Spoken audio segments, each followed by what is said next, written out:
Senior دفاعی تجزیہ کار major general retire Tariq Rashid صاحب. سر تھینک یو سو مچ, آپ دوبارہ ہمارے ساتھ اسٹوڈیوز میں موجود ہیں. سر ویسے تو چیزیں بہت سی ہیں, لیکن اگر میں ایران اور امریکہ کی اس ایشو سے سٹارٹ کروں تو آپ کے خیال میں کتنی اسپیکولیشنز تھیں؟ کچھ لوگوں کی رائے یہ تھی کہ شاید جنگ نہیں بھی ہوگی, کچھ لوگ سمجھتے تھے کہ جنگ چھڑ بھی سکتی ہے, لیکن ابھی بھی ایک ویک سچویشن ہے. لوگ کہہ رہے ہیں کہ شاید ٹرمپ صاحب 2-3 دن انتظار کریں, 4 دن کریں اور اس کے بعد کچھ پھر انیشیٹ کریں. آپ کو لگتا ہے ٹیمپریچر کول ڈاؤن ہوا ہے اور اب یہ نہیں ہوگا آگے فردر؟ جی میں سمجھتا ہوں کہ ٹیمپریچر واقعی کول ڈاؤن ہوا ہے, اور اس میں میجر رول تو پاکستان پہلے بھی پلے کر رہا ہے, ابھی بھی اسی کی کوششوں سے یہ بات چیت جو ہے وہ ہو رہی ہے. اور دیکھیں ہمارے جو ہے انٹیریئر منسٹر صاحب محسن نقوی آج 4تھا دن ہو گیا ہے تہران میں گئے ہوئے, اور کوئی دنیا کا لیڈر تہران میں نہیں جا رہا, اور وہاں کسی وقت بھی جنگ جیسے ہے لوگ سمجھتے ہیں کہ شروع ہو سکتی ہے, اور یو ایس کے پریزیڈنٹ صاحب کے تو بیان دے چکے ہیں, تو وہ وہاں بیٹھے ہوئے دیکھیں اور بات چیت کر رہے ہیں, اور ان سے جو پروپوزل ہیں لے کے امریکہ کو دی جا رہی ہیں, امریکہ سے جو جواب آتا ہے وہ ان کے ساتھ ڈسکس کر رہے ہیں. تو پاکستان کی جو اسٹریٹجک دیکھیں سپورٹ ہے ایران کو, اس کی وہ قدر کر رہا ہے, اور فیوچر میں آپ دیکھیں گے کہ پاکستان اور ایران دنیا میں ایک ساتھ مل کے چلیں گے, اور ایسا نہیں ہوگا جیسے پہلے بھارت وہاں کوشش کر رہا تھا چابہار میں انویسٹمنٹ کے اس نے. لیکن انہوں نے اسٹیٹمنٹ تو ان کے کسی وزیر نے دیا ہے نا کہ چابہار انڈیا اور ایران کا ایک اسٹریٹجک یا ایک جوائنٹ وینچر ٹائپ کا تھا, اس طرح کی کوئی بات تو انہوں نے کہی ہے ابھی کچھ دنوں پہلے؟ جی بالکل, ایران نے دیکھیں پچھلے 20 سال سے وہاں پہ MOU سائن کیے ہوئے تھے, وہاں ایک بڑی انویسٹمنٹ کی ہوئی تھی, لیکن جیسے ہی دیکھیں وہ اسرائیل نے حملہ اس پہ کرنے والا تھا تو ایک دن پہلے وہاں چلے, بھارت بیک آؤٹ کر گیا, وہاں چلے گئے, اور وہاں سے دیکھیں انڈیا ایران کی کمر میں چھڑا گھونپا, جو کہ ان کی ہسٹری ایسی ہے, انڈیا کی بھی ہسٹری ایسی ہے, اسرائیل کی بھی ایسی ہے, دھوکہ دیتے ہیں. اب دیکھیں خبریں آئیں کہ خود نشر کی اسرائیلی پرائم منسٹر نے کہ نیتن یاہو نے جنگ کے دوران اسرائیل کا وزٹ کیا, خود خبر دی, اور آپ دیکھیں کتنا ان کو امبیرس کیا کہ ان کے پریزیڈنٹ کو کہنا پڑا UAE کے کہ جی نہیں کوئی نہیں آئے. بھائی ان کے اسرائیل کے پرائم منسٹر کے آفس سے ریلیز ہوئی ہے, تو وقت آنے پہ اپنے ڈومیسٹک آڈینس کو بتانے کے لیے اور انہیں بٹرے کیا.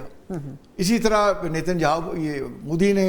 ایران کو بٹرے کیا. ہاں بالکل, ایک دن پہلے وہاں سے گئے, ان کو پورا پتا تھا. اور وہاں بھی وہ دیکھیں اسرائیل نے جب اٹیک کیے تو چابہار پہ نہیں کیا, انہیں بتا کے کہ ہماری انویسٹمنٹ ہے چابہار کے علاوہ باقی ٹارگیٹس انگیج, جہاں تک ان کے ساتھ انڈرسٹینڈنگ. تو میں بات کر رہا تھا کہ پاکستان اور ایران انشاءاللہ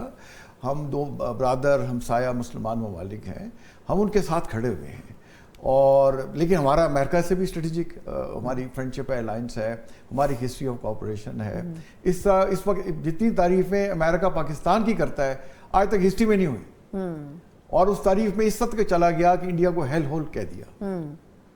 اور وہ ان کے اسٹریٹجک الائے تھے.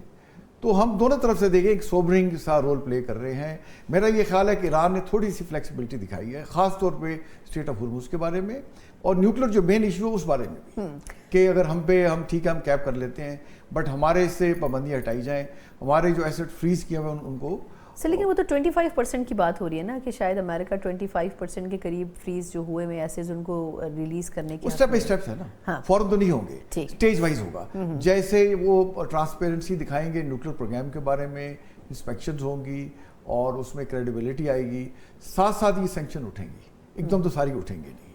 بٹ یہ اس نے ڈیفینیٹلی پہلے کے بڑے ہارڈ سٹانس سے کہ ہمیں ریپریشن دیں, کمپنسیشن دیں ہماری اس میں سے, اور اسٹیٹ آف ہرمز پہ ہم ٹیرف لگائیں گے, اس سے تھوڑا سا وہ بیک ٹریک کر رہا ہے. اور کیونکہ انٹرنیشنلی دیکھیں اسٹیٹ آف ہرمز تو انٹرنیشنل واٹرز ہیں, وہ تو ایک میکسیملسٹ پوزیشن سے یہ پاکستان کی ایفرٹ سے اس نے فلیکسیبلٹی دکھائی ہے. تو میں سمجھتا ہوں کہ انشاءاللہ پاکستان کی کوشش رنگ لائیں گی, اور اسی ہفتے یا اگلے ہفتے کے شروع میں ہم اچھی خبریں سنیں گے. بالکل انشاءاللہ. اچھا, ایک طرف ہم دیکھ رہے ہیں کہ پاکستان اس میں تو انگیج ہے, لیکن اب واپس ہم کچھ آن ٹریک آتے ہوئے بھی دیکھ رہے ہیں. ہماری افواج کو فیلڈ مارشل صاحب کوئٹہ پہنچے ہیں, وہاں پر جا کر بھی انہوں نے کچھ سیکیورٹی ایشوز کے اوپر بات کی ہے. یہ ریفلیکٹ ہوتا ہے کہ ہماری جو پالیسی ہے وہ دہشت گردی کے خلاف زیرو ٹالرنس کی تو ہے, لیکن انہوں نے بھارت کو بھی بیک وقت میسج دیا ہے, انہوں نے افغانستان کو بھی میسج دینے کی کوشش کی ہے کہ اب اس کے اوپر پاکستان مزید کمپرومائز نہیں کر سکتا. آپ کیا سمجھتے ہیں کہ یہ انڈرسٹینڈیبل تو ہے دونوں فریقین کو, ایک اس بارڈر پہ اور ایک اس بارڈر پہ, لیکن وہ اپنی حرکات سے نہیں باز آ رہے ہیں, تو اس کے لیے پاکستان کیا سوچ رہا ہے؟ دیکھیں اتنی زیادہ یہاں انویسٹمنٹ ہوئی ہوئی ہے, انڈیا کی بھی ہوئی ہوئی ہے, اسرائیل انہیں سپورٹ کر رہا ہے, اور کچھ ویسٹرن جو ہے سورسز بھی ان کو سپورٹ کر رہی ہیں. آپ افغانستان کی بات, افغانستان میں جو پیسہ لگ رہا ہے, اور وہیں سے تو ساری پراکسیز آ رہی ہیں. آج میں نے خبر پڑھی میڈیا میں کہ ہزاروں ڈالرز میں ایک دو کمرے کے مکان وزیرستان میں کرائے پہ دیتے ہیں,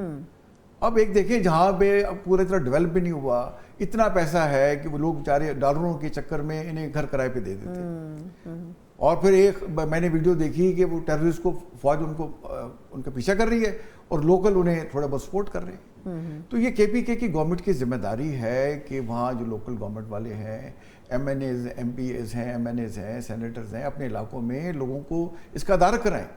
کہ یہ پاکستان کے دشمن ہیں، اور یہ پاکستان جو اسلام کے نام پہ بنا ہوا ہے، جب کہتے ہیں پاکستان کا مطلب کیا ہے لا الہ الا اللہ، تو دیکھیں یہ اس کی جڑیں کاٹنے پہ لگے ہوئے ہیں. تو بجائے انہیں سپورٹ کرنے کے ان کے بارے میں ہمیں پہلے بتائیں تاکہ ہم ان کا کلا کما کریں.